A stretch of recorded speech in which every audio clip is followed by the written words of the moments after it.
I'm Jenny Eagle, reporter for LEEA, and I'm here with Katie Kelleher, who is the Technical and Development Director for the Construction and Plant Hire Association. Katie, you've been with CPA for a while now. Can you tell us a little bit about what you do there? A lot of the work I do now revolves around kind of technical documents, around safety guidance. So I sit on the interest groups, the crane interest group, the tower crane interest group. And I also have a lot to do with the ILLAPG, so the lead AP group. Still very much in lifting, but more on the technical side now. And it's really interesting because you started out yourself as a crane operator about 10 years ago, and you are active on social media. And I just wanted to pick your brains for LEEA members. For people that want to get set up on social media, there are so many different platforms. How do you distinguish between all the different platforms, and how do you set yourself up? I think the first thing is what do you want to get out of it? Are you representing a company? Is it a company page that you're looking to do? Or is it a personal page that you're looking to do? And I've seen really great examples of both of these things. And some of them meld quite well with each other, actually. I've seen companies who do both very, very well. So I like Instagram because I'm a very visual person. I like photos of things. And I think for companies and for people, it's a really nice way to showcase what you do.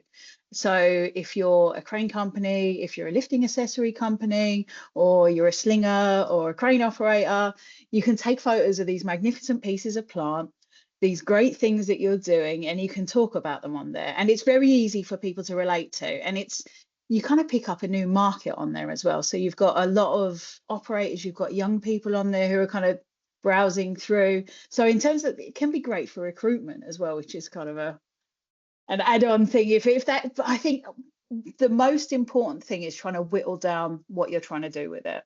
Yeah. And is it for branding? Is it for company branding, or is it for personal branding? And once you've got that, you can kind of work with it. And you yourself, you have an Instagram mantle. It's Katie Cranes. What made you want to set this up? And are you representing yourself, or how did that come about? The Instagram started as I changed. I always liked Instagram, but more on a personal kind of level than a Katie Cranes level. For me, it started because I wanted to showcase what I do to other people. So I wanted to get more young people interested in construction. I was big on apprenticeships. I was big on showcasing women doing interesting jobs, and I thought that would be the perfect thing to do. So I also use other things. I use the YouTube, and I use LinkedIn quite a lot, but LinkedIn's a bit more businessy. It's a little bit more, would I class it as social media? Yeah, it's still a social media tool, but it's a bit different. But my Instagram, my YouTube, my Katie Cranes kind of branding grew through me just wanting to showcase to other people. And I don't think that's necessarily all that it's good for. I think it's a really good way to start, and there's some really good examples out there of people who, showcasing themselves off, like Steve Earthmoving, great operator, does a lot of shows, and he'll showcase himself at shows doing all these great maneuvers with a digger and tilt rotators and things like that. And I just think it's just a really nice way to do it. And look, we can't bypass the fact that you can make a lot of money out of these things if you want to. Don't get me wrong, I don't make any money out of this, and it's just an interest for me, but I've seen people do very well out of this. So if you're looking at someone like the Digger Girl, very popular, very well known, 246,000 followers on Instagram alone, now also has a successful YouTube channel. And the way she does it is through personal brands. So she'll showcase her day-to-day working life, where she's working, and she works for a family-run company in Scotland, all these beautiful scenes. And then her YouTube will give you like a day in the life of, which people love. It's like a TV show, isn't it? It's like watching the Kardashians or something like that. So if you've got the time and you're looking to get brand endorsements, if you're looking to reach influencer status, that's how you do it. It's by being proactive. It is a game of numbers, and the more you post, the more followers you're likely to have, the more interest you're likely to have. And it is a bit, you can treat it like a business. It can be as big or as little as you want. And I think it's really important to just figure out what you want out of it. And I'm not saying that we're not all going to be influencers and we're not all going to be making thousands of pounds off these things, and we're not all going to jack the job in, and some of us just want to get young people interested in construction, and that's it. But it's about whittling down what you need from it. I guess the thing there is as well, it is in effect a full-time job. It can be, and that's the thing. Do you want it to take over what you do? I mean, if you're a company, you've probably got people that kind of do this thing for you. And if you haven't, you can pay people to do this thing for you and to do very well at it. And there's some companies out there. I mean, I wrote down a couple. So a few that I follow that I was fortunate enough to meet in ConExpo that I've never seen social media done quite like this. It's like Ken White Construction. So Ken White Construction's out in Canada. They've got 56,000 plus followers on Instagram. They do YouTube as well, massive YouTube following, but their videos are so slick and so tidy. And they just essentially showcase what they do. They showcase their pieces of plant working on site and what they do on a day-to-day basis, but their videos are really nice. So you've got a big following of people who are just interested in plant and seeing construction sites and seeing what they do. They also sell a lot of merch off the back of this. So there's different revenue streams you can go to. Another one, which was massive, is American Pavement Specialists. Now, these guys, again, showcasing what they do.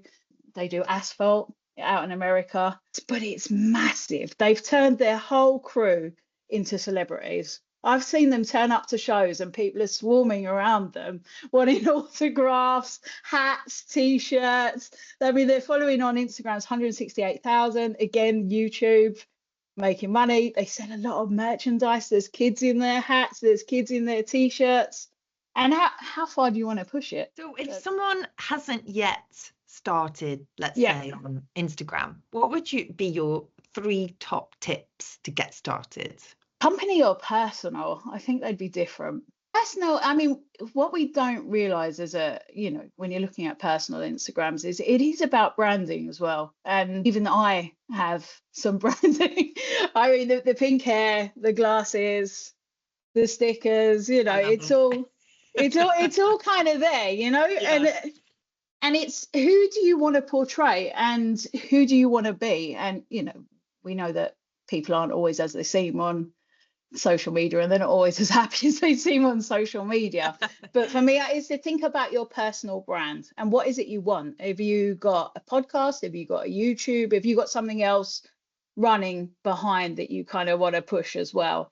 So it's about who do you want people to see you as. So when I say that, you can't go on X or Twitter and you can get too political, you can get too opinionated on things. And if you're looking for brand sponsors, if you're looking for people to pay you money to endorse their goods, sometimes it's not the best way to be. You can't be too negative, you can't be too political, you can't be too interested in rocking the boat as such. Sometimes you need to toe that line. If you're after money off of people, they don't want almost a risk. So it's all about your branding and who you want to put out there. It's probably being a bit of a long one, but that's probably number 1 for me. Number 2 is posting regularly and making it engaging. So you want to post regularly, but you don't want to post the same thing over and over and over again. You want to make it more engaging. That's how you build your audience. So you want people to say, wow, that's brilliant, or yeah, I think you should do it this way, or we do it this way, or it's just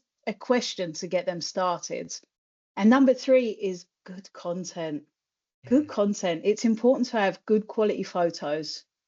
You can't, we've all seen their mobile phone photos that look like they're taken with a potato or Vaseline on the lens. You can't do it. It's the slicker it is, the more invested people are going to be and the more interested in seeing what you are and what you're doing. And it just has to look good. And it might take a little bit of time, and it might be the case that you're sat down editing videos, and you might need to learn a bit of skill on that. But that photos work just as well. A good photo works just as well as a video, and I think it's a really good way to get started. Perfect. And lastly, it's International Women's Day on March the 8th. What advice do you have for women who want to enter the construction industry? Because we're talking about social media, I'm going to go for social media advice today.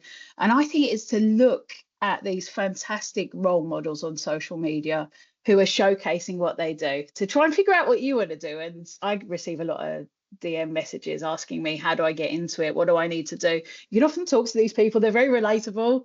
And there's a reason why they're often showcasing what they do out there. And I mean, I follow tree surgeons. I follow Mary Plaster Mouldings. Fantastic. She does these plaster moldings for houses and things like that, but it's just fascinating. I follow Lana, the digger driver, the digger girl, the happy digger who works at JCB.